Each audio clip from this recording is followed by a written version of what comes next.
The city of Florence, 15th century heart of the Italian Renaissance. Deep in the city's grandest house, home to its wealthiest and most powerful man, is an extraordinary room. It is the most beautiful and ornate in the entire city. And at its center is a glorious picture by the finest artist of the day. This is a really extraordinary picture. I mean, it has the feeling of a vision. This glowing, radiant sensibility, something transcendent, divine. This was a completely new scene. The birth of Christ set in a dark, wooded wilderness. The style of the painting, the sort of dark, foresty, mountainous mood is simply unlike anything that came before. It's an extraordinary achievement. The artist's name was Filippo Lippi, and his life was as groundbreaking as his art. A Carmelite friar, he was no stranger to the temptations of the flesh, to which he frequently yielded. If you're looking for somebody who can capture the essence of the female, both in terms of the mother and the lover, Lippi has it.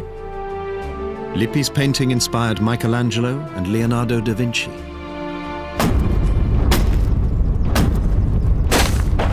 But it also conceals a deeply personal story.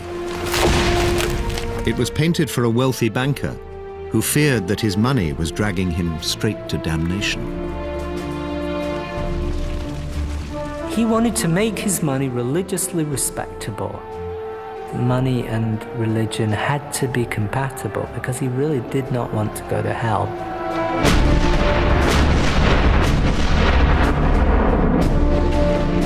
In later times, the painting had a violent history. Hidden on Hitler's orders in a secret hoard, it would even inspire mutiny in the US Army.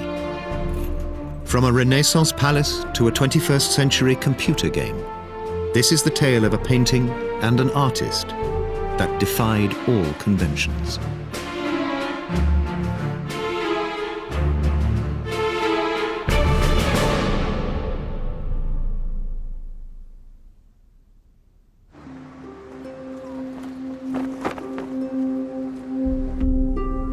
The Gemäldegalerie in Berlin, home to many jewels of the Renaissance. And in a small room, one painting stands apart. Among more familiar biblical scenes, its dark intensity and bursts of golden light hold a power to captivate. This is a really extraordinary picture. I mean, it sets you, the spectator, you're on a stroll in the woods, and suddenly you stumble across this fantastical scene, this adoration of the Christ child. But what's very strange about the way Lippi does it is that he adds dark, spooky, gothic, twisted woods, and this glowing assemblage of figures in the middle, a rich carpet of flowers. It feels like something almost out of Brothers Grimm. It's a very extraordinary picture. The painting is presided over by the Virgin Mary, young and serene, and by the newly born Christ child lying on the ground. But this is no simple illustration of a Bible story. There are no shepherds or kings here, no ox or ass, and no Joseph. Lippi removes a whole range of narrative details which would have been present in a standard nativity. He creates a whole set of mysteries and then preserves them within the picture. You're not meant to come at this picture and understand immediately what's going on.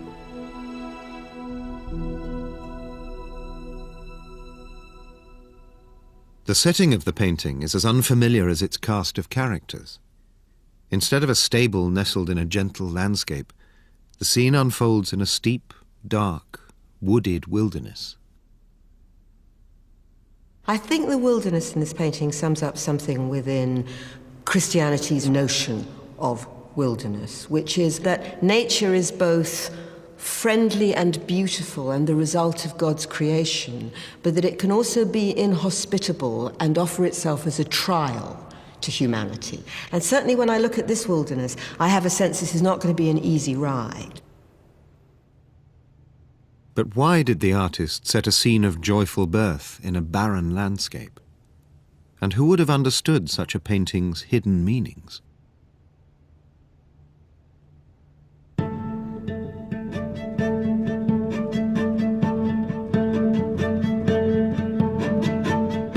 The answers lie in the first home of the painting, where a copy now stands. And they lie in the compelling tale of two men. One was the richest of his day. The other, the greatest artist, and a holy man to boot.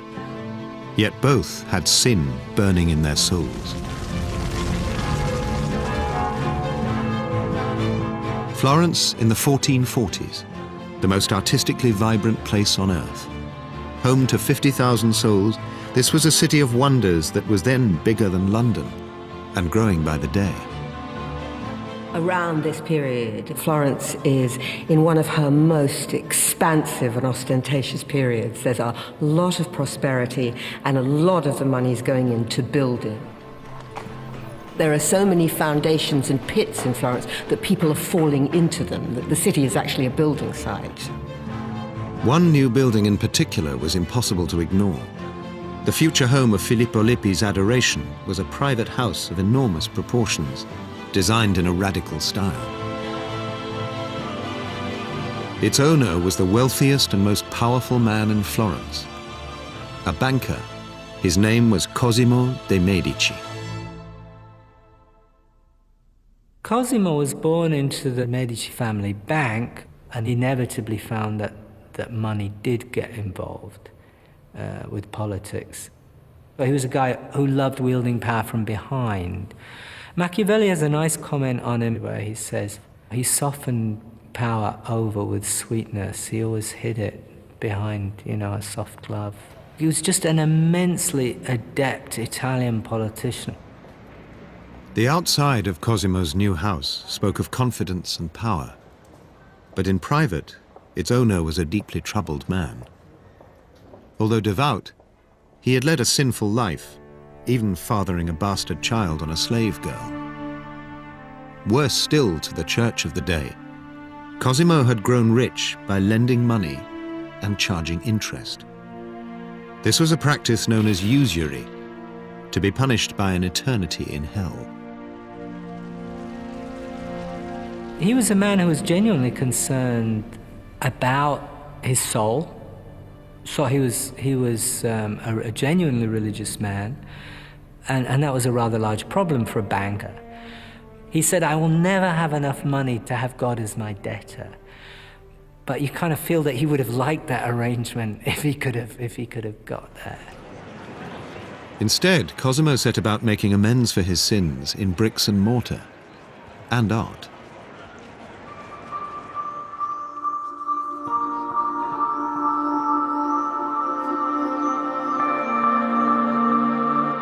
Deep inside his new palace, he had something extraordinary built. The first domestic chapel in all of Italy. This was a lavish and costly peace offering to God, and a place for Cosimo to kneel and do penance. The walls were decorated with extravagant frescoes, including a portrait of Cosimo himself. But the heart of the room would be the altarpiece. This would be a nativity, but of a kind never seen before. One that would echo Cosimo's very deepest hopes and fears.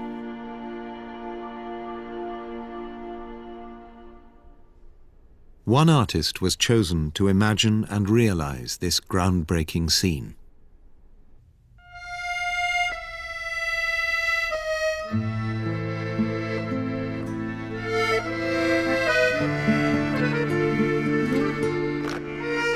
In a city of great painters, he was the most celebrated. And he was famous not just for his art. His eye for beauty extended beyond pictures to women, with scandalous results. Yet he was a holy man, a Carmelite friar, Fra Filippo Lippi.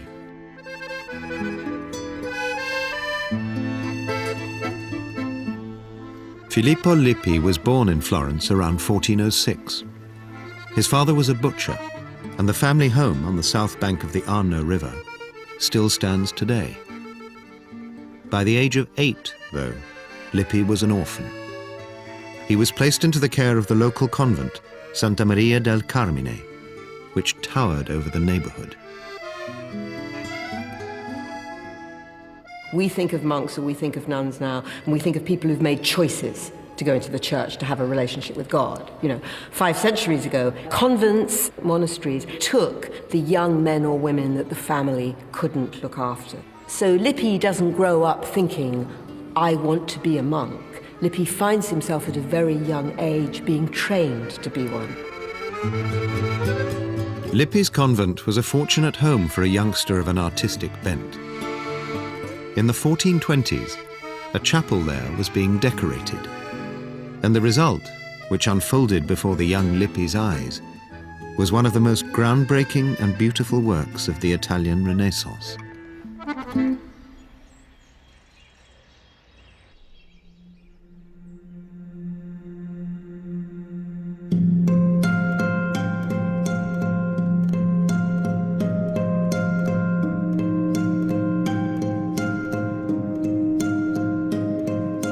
The artist was known as Masaccio, meaning ugly Tom. At 23, he was only 5 years Lippi's senior, but his work revolutionized painting. Biblical characters suddenly seemed real people, lit by the sun, moving in the real world, convulsed by real emotions. Masaccio's work at the Carmine was profoundly important for Fra Filippo. It gave him a profoundly new way to think about representation, about showing figures using light and shadow to bring out a sense of shape and presence, and to give the figures placement in a world that was grounded in gravity.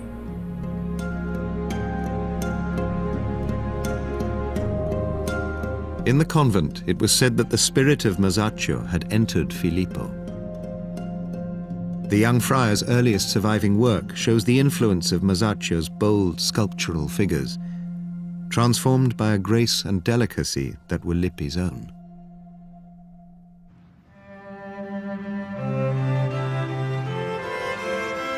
By the age of 30, Filippo had left the convent and begun to earn a living as a professional artist, though he remained a friar.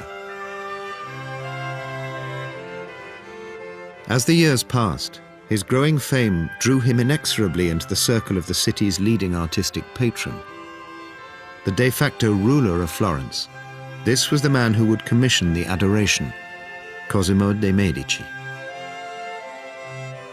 At first, Cosimo paid Lippi to produce pleasing religious scenes for his new home.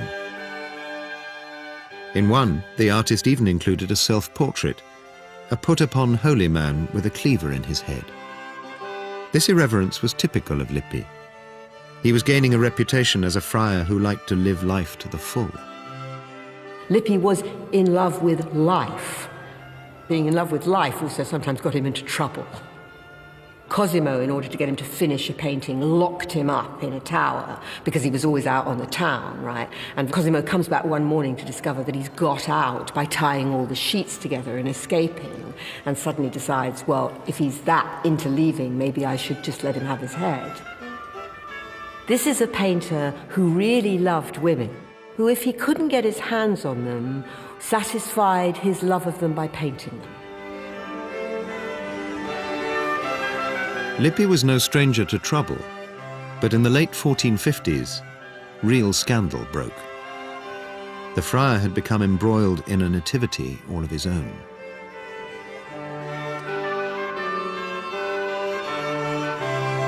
For 3 years, Lippi had been working in the small town of Prato near Florence, painting a huge fresco cycle in the cathedral. He had also been busy conducting a daily mass in the local nunnery.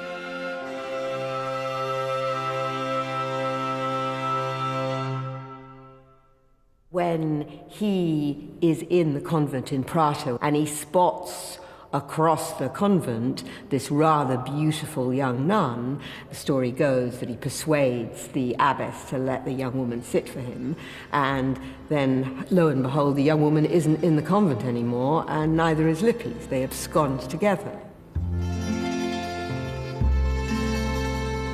The nun in question was named Lucrezia Buti. She was just 20 years old, and her seduction by the 50-year-old friar threw Prato into an uproar. Soon, only one nun remained in the convent, the rest having been seduced in their turn by visiting clerics. The aged Mother Superior dropped down dead. Legend has it that the besotted Lippi incorporated Lucrezia's portrait into the cathedral frescoes. Certainly there is a wistful look in the eyes of the friar who gazes across the chancel at her, a self-portrait of the artist. I think there must be a really extraordinary tension that lay in Lippi's soul. This overspilling, exuberant desire to celebrate his fleshliness, to speak of how much he yearned to touch female flesh, indeed did touch female flesh. He has this extraordinary sense of sensuality, even eroticism, mixing with profound contemplation, with visionary divinity. Confirmation of Lippi's affair with Lucrezia duly arrived in the shape of a son, Filippino, later himself a famous painter. The scandal was the talk of Florence, but Cosimo, in need of Lippi's services, smoothed it over. And so it was that Lippi, by now no stranger to newborn babies, returned to Florence to create Cosimo's groundbreaking Nativity.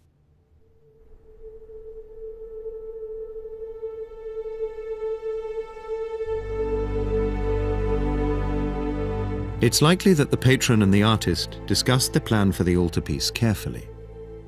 It would need to reflect and deepen Cosimo's penitent mood, a mystical painting of a kind never seen before. When you look at the painting, you see Mary, she's kneeling on the ground and she's looking at her son, the baby Jesus. And you think, oh, I'm looking at a nativity, I've seen it before. But actually, the painting needs a great deal of reading. And you start to see that you're not looking at a nativity at all. You're looking at a very different moment, a moment that isn't actually in the biblical stories. It's a construct in order to concentrate the Christian mind. The painting was a defining example of a new genre in art, the Adoration, which focuses intensely on Mary and the infant Christ. For this, Lippi drew upon the teachings of a medieval saint, Bridget of Sweden, who in visions had seen exactly how Christ had entered the world. In the medieval era, there was this idea of the adoration that St. Bridget had given, this idea of the Christ child lying on the ground, almost like something we stumble across, that we suddenly see before us and step back, struck by the wonder, the awe. This wasn't God as we saw him floating amid the cumuli that was the earlier idea. This was God made man, put amongst the rocks, the very stuff of which our world was made.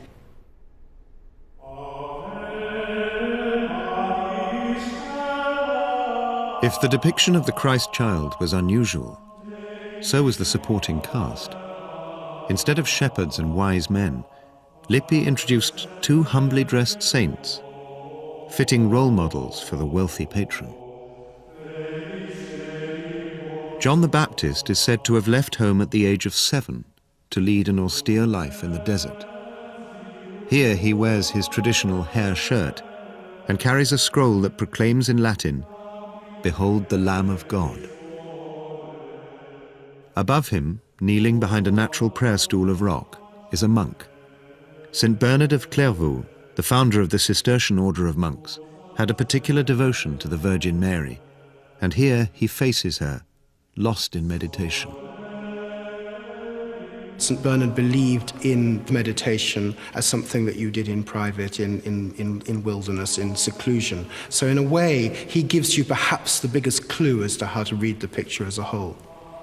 It's something that's seen by the heart and by the mind as much as by the eye. The two saints are not the only unexpected presents.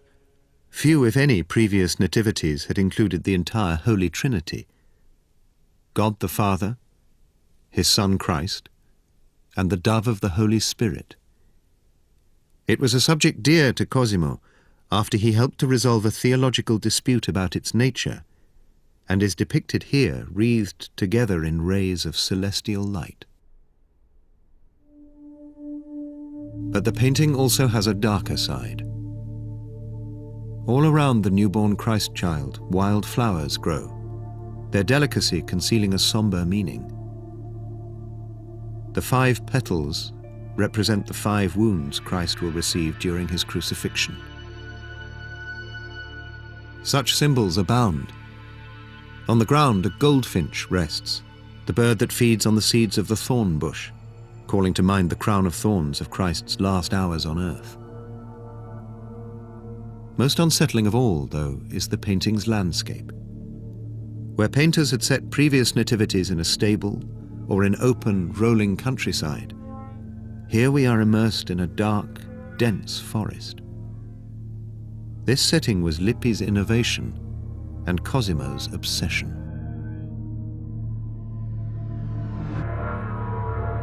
Filippo Lippi sets the Adoration of the Christ child into an unusually specific landscape. It is the high woods at Camaldoli, to the east of Florence, where in the 11th century St. Romuald had founded a monastery to which the Medici were very devoted. It is a landscape that the members of the Medici family would have immediately recognized, resonant with a kind of holy silence, with a kind of interiority, with the austere and ascetical spirit of one of the great monastic orders, the Camaldolite order.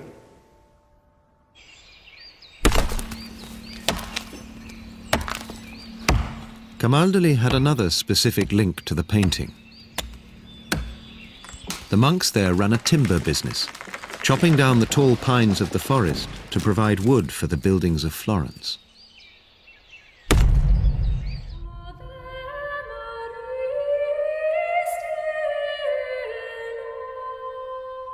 These fallen trees are strewn through the painting and would have reminded Cosimo of the biblical words of John the Baptist. Now the axe is laid unto the root of the trees. Every tree which bringeth not forth good fruit is hewn down. This is a clear evocation of the idea of the Last Judgment at the end of time. Tall trees, proud trees, they're going to be cut down. Cosimo is a tall tree. By setting the birth of Christ in a landscape of sacrifice and renunciation, the painting bore down upon what for Christians is the deepest spiritual truth of the Christmas story. Christ's birth is not an innocent, joyful event. God becomes man in order to die, and in doing so, to redeem the sins of the world. This ultimate act of penance would serve as the supreme example to the guilt-ridden banker Cosimo.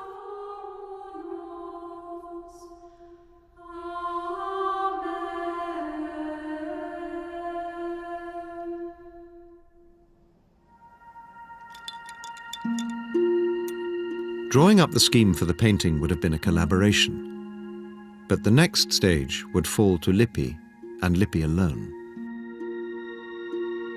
I've always loved Lippi's work myself. He created these graceful images, beautiful women, beautiful children, that have always moved me.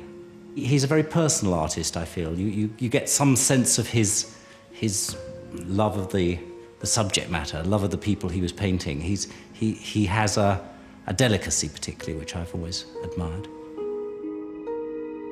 It's likely that Lippi would have begun work on his Adoration with a worked-up scheme sketched out. Then he would have created full-size drawings, ready to be transferred to his panel. What we assume Lippi would have done is to prick round the outlines with a fine stylus or pin, so you end up with a little network of holes following all the contours, and then you dust chocolate or black pigment through those holes, and it leaves a very fine pattern of little dots. And on this painting, you can see that even with that minimal amount of delineation, as it were, the expression of the Virgin is already evident. Lippi painted using tempera, coloured pigments bound in egg yolk, the standard medium of the day. But his handling of the medium was second to none. Tempera has, by its very nature, to be applied very gently, very delicately. Little parallel strokes, you are literally stroking paint onto the surface. A great master like Lippi would have created seamless transitions, which are barely visible now until you get very close to the painting. He must have had wonderfully fine brushes too, and I don't know how many he got through each day wearing them out.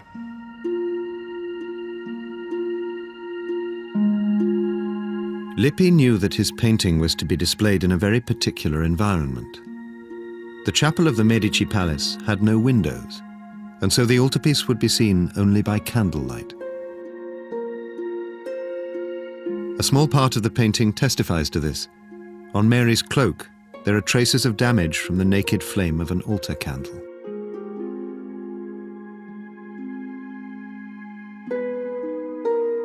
Lippi turned the darkness of the setting to his advantage by finishing the painting with a breathtaking display of gold.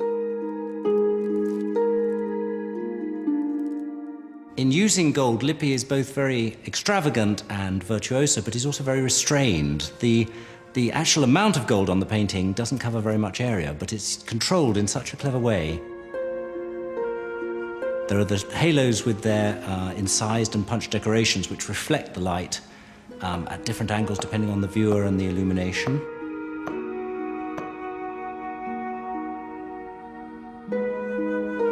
And sometimes he's not even using gold, he's using little dots of yellow and ochre to suggest the play of light across a golden surface set next to actual gilding. It's immensely sophisticated. He's using the gold in a way that I haven't seen in other artists of the period. It would have amazed people, I'm sure, when it was first painted.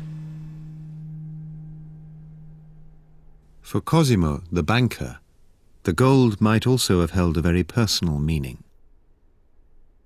To me, the most important part of the picture is the amount of gold that's used in it.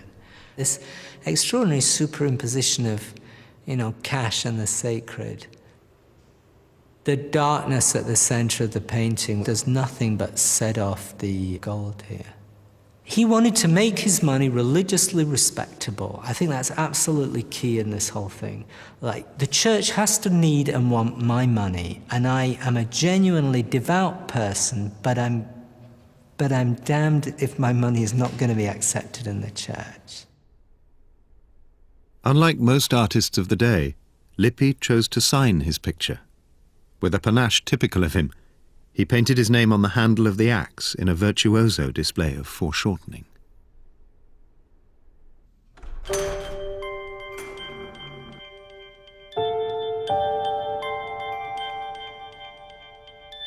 By the year 1459, Lippi's work was done, and the painting was in place above Cosimo's private altar.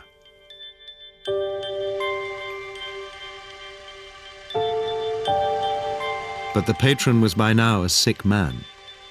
Unable to walk, he spent more and more time in his chapel, the banker settling, as he put it, his accounts with God. This is not a painting for a kid, this is a painting for a very great man who's approaching the end, and who has a number of things to be ashamed of. 4 years after the painting was completed, Cosimo died.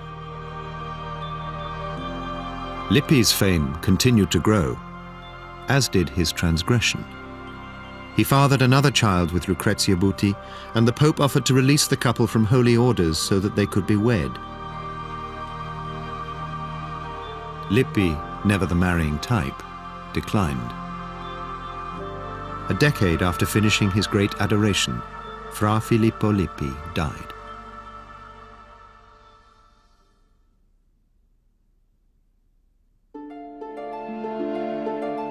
The altarpiece, meanwhile, not only lived on, but inspired a new generation of artists. The young Sandro Botticelli, once Lippi's pupil, adopted his style. Michelangelo praised Lippi, and Leonardo da Vinci borrowed the Adoration's landscape for his own work. Soon, Lippi's picture had become one of the most copied paintings of the 15th century, an image in demand for the homes of rich and poor alike.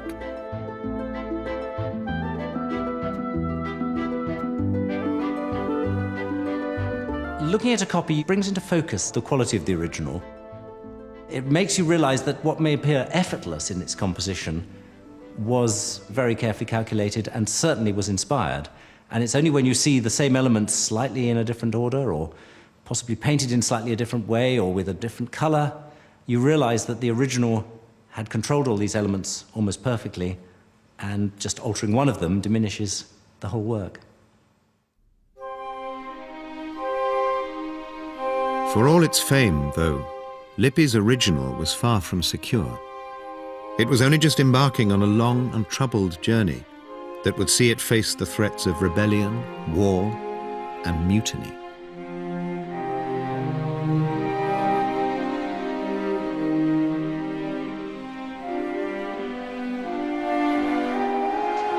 In 1494, the Medici family was expelled from Florence.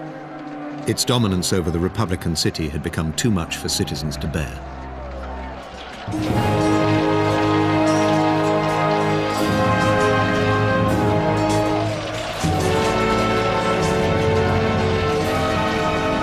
In riotous scenes, their palace was ransacked, and many paintings and statues borne away. The most important artworks were seized by the state and taken to the seat of government, the Palazzo della Signoria. There, Lippi's Adoration was installed over the altar of the Republican government's own chapel. It was booty. It was part of what was appropriated from this family, who had been very powerful and very admired, but also feared by many people. This was the Medici's, and now it's ours. And that was part of the value. Just 2 decades later, the Medici returned to Florence in triumph and moved back into their palace. Citizens and state alike gave up their looted art, and Lippi's Adoration found its way back to its original home.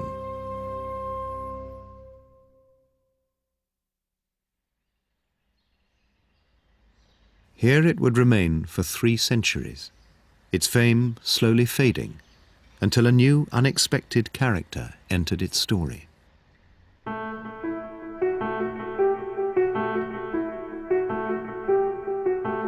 He was a wealthy English trader living in Prussia, Edward Solly. Edward Solly was an English merchant who settled in Berlin in the very first years of the 19th century. His specialty was the trade in timber and grain. Prussia basically lived off the trade with these goods and with the trade to Britain, which was a very important part of their economy. Solly dealt in timber on a rather larger scale than the monks of Camaldoli, and the trade had made him one of the wealthiest men in Berlin. Like Cosimo, he had a city centre palace, just yards from the Brandenburg Gate. He moved among prime ministers and emperors, ambassadors and kings. And he had a curious passion that was particularly his own, collecting early Italian art. This was a time when early Italian works were not collected because they were beautiful or because they were important in themselves, but they were collected as documents. All of this was leading towards perfection, towards Raphael, towards Michelangelo, towards Leonardo da Vinci, and that was the interest in these early painters. What's new with Solly is that he must have been interested in their look, in their visual aspects as well. Solly began to build up an extraordinary collection of over 3,000 paintings, the largest private collection of Western art in the world.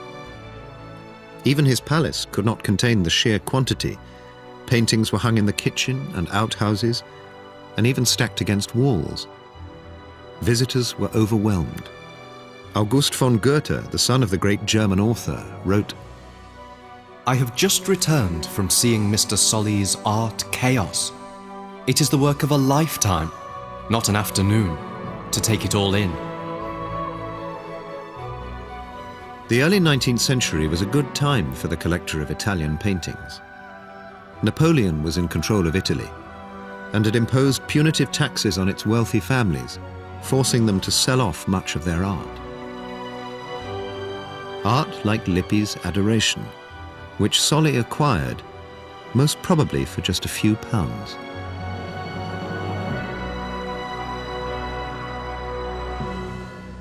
But it was Napoleon who was also to prove the undoing of Solly when he established a naval blockade across the seas of Europe. Solly was one of the people who were very personally affected by that because his own specialty was no longer possible, legally at least. He tried to circumvent the blockade and to still keep the trade going. He was doing a high-risk business. At first, Solly did well, making huge profits as his merchant ships ran the blockade. But then disaster struck. The Danish, allies of Napoleon, seized no fewer than 20 of his ships, complete with cargo. Solly was in danger of going bust and taking a large part of the Prussian economy with him. His proposed solution was elegant: to sell his entire art collection to the Prussian state. But the negotiations had to proceed quietly.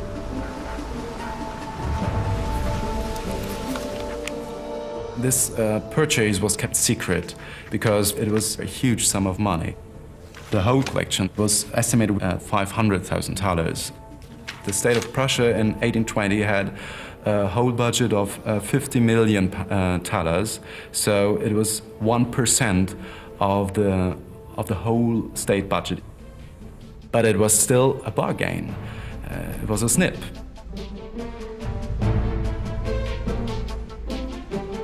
In 1821, the deal was sealed, and Solly sold his collection for the equivalent of tens of millions of pounds.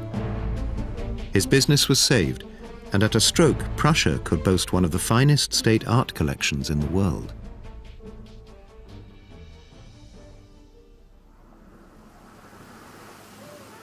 For the first time in its history, Lippi's Adoration now went on display to the general public in the newly built Royal Museum in Berlin. It was a good acquisition for Prussia, because Lippi's star was in the ascendant. Around this period in history, we've fallen in love with the Renaissance again. You know, there is a real flowering of both understanding and appreciation of Renaissance culture.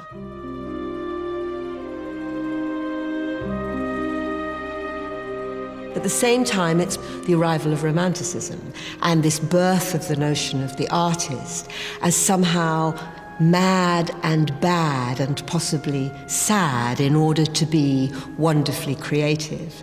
And Lippi and his affair with Lucrezia Butti was completely irresistible. Once again, Lippi was a seductive character. In the very year that the Prussian state bought his Adoration, the French artist Paul Delaroche painted an overwrought scene of the friar with his muse Lucrezia. Many other artists, it turned out, also had an eye for a fallen nun.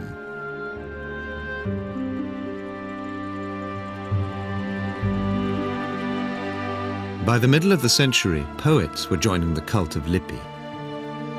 Robert Browning, living and working in Florence, published an imaginary monologue in which a drunken Lippi tottered through the back streets of the city, proclaiming his libertarian creed. You should not take a fellow 8 years old and make him swear to never kiss the girls. I'm my own master. Paint now as I please, and play the fooleries you catch me at, in pure rage.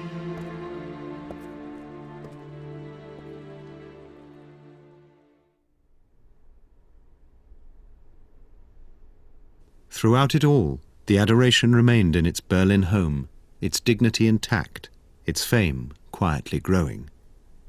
But with a new century would come a new threat.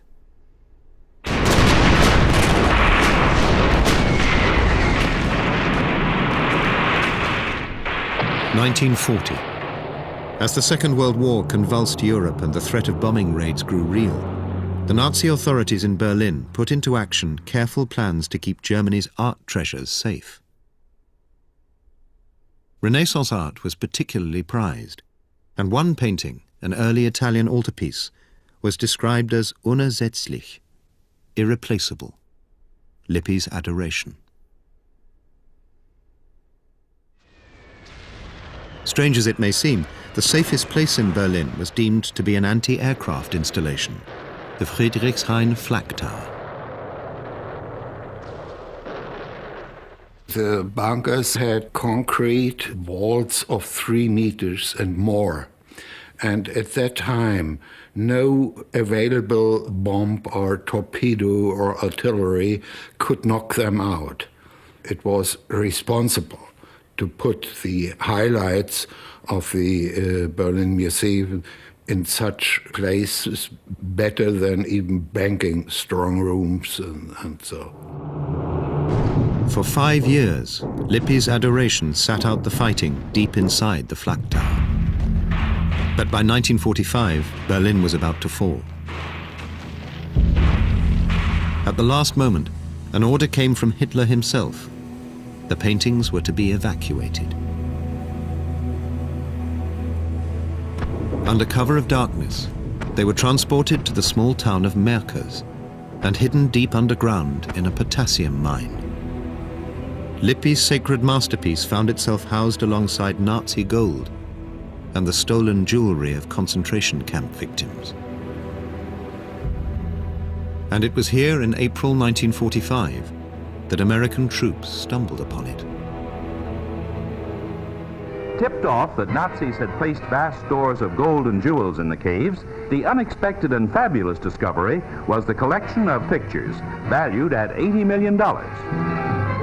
There were crates and crates and crates of paintings, some 1,200 crates of paintings from the German museums, and they had no idea at first of what the riches were in those crates, but they represented the finest of the German museum collections. There were Van Eycks, there were Vermeers, there were Botticellis, there were Bruegels, and of course the Lippi. As the scale of the find became clear, even General Eisenhower visited the mine to take in the remarkable scene. And soon, the American authorities made a stunning decision. The art, they said, should be treated as reparations and taken to the United States on the basis of a so-called trusteeship. The troops who had salvaged the art from the mine, specialist officers known as monuments men, were now told to ready it to be shipped out. In an unprecedented turn of events, they refused. It is the only known case in the whole Second World War of American officers refusing an order. The Nazis had committed the greatest art thefts in history. They had seized hundreds and hundreds of thousands of works of art, and they were to be prosecuted at Nuremberg. The monuments men said there was no distinction in their minds between what the Germans had done in, quote, safeguarding art and what the Americans were doing on the same pretext.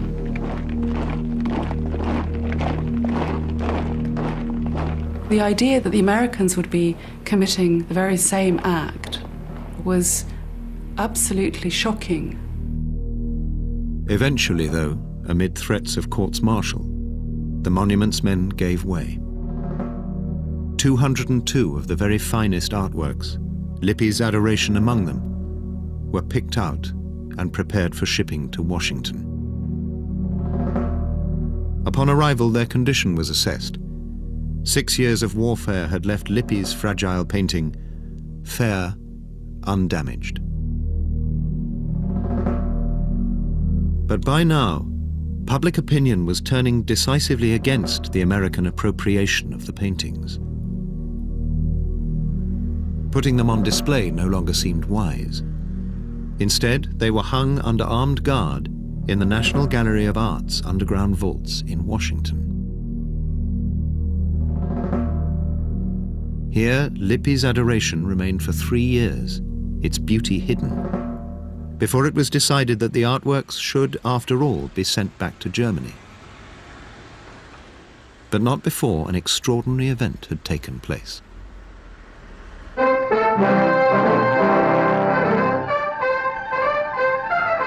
From a salt mine to the National Gallery of Art in Washington, the richest treasures of Germany's art go on display. It was the first big blockbuster exhibition. These were the crown jewels of the German collections. American art lovers now have a chance to see paintings like Vermeer's renowned Pearl Necklace. The exhibition was hugely successful beyond what anybody could have imagined. Within the first week, 100,000 people had come. And Fra Filippo Lippi's Madonna Adoring the Christ Child. There was a huge feeling from the public all over the country that they also wanted to see these paintings. So it was agreed that they would be toured through some 12 other cities in America, and over 10 million people came to see them. America views briefly the heritage of beauty she preserved for Western Europe.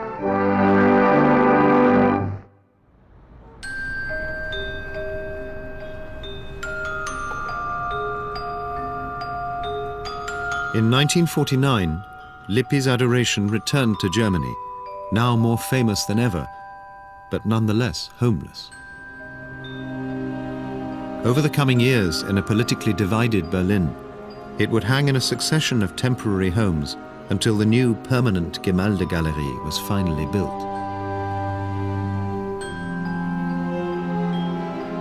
Today, Filippo Lippi's reputation is higher than at any time since his own. Novels have dramatized his life story, and a musical is in rehearsal. His Adoration has even featured in a computer game, boasting an additional feature, a magic lever.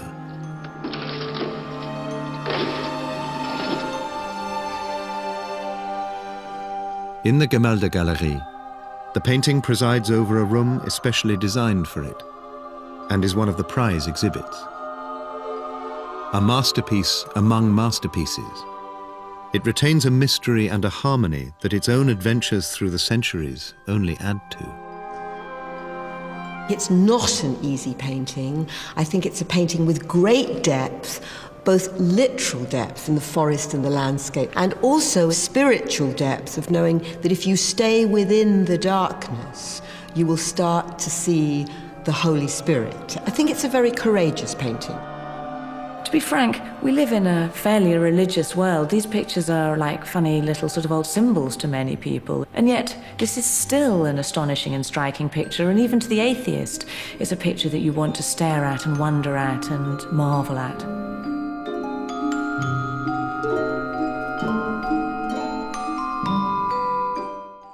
Christmas Day carols coming up next this evening here on BBC HD. Then at 7, Doctor Who Confidential celebrates Christmas.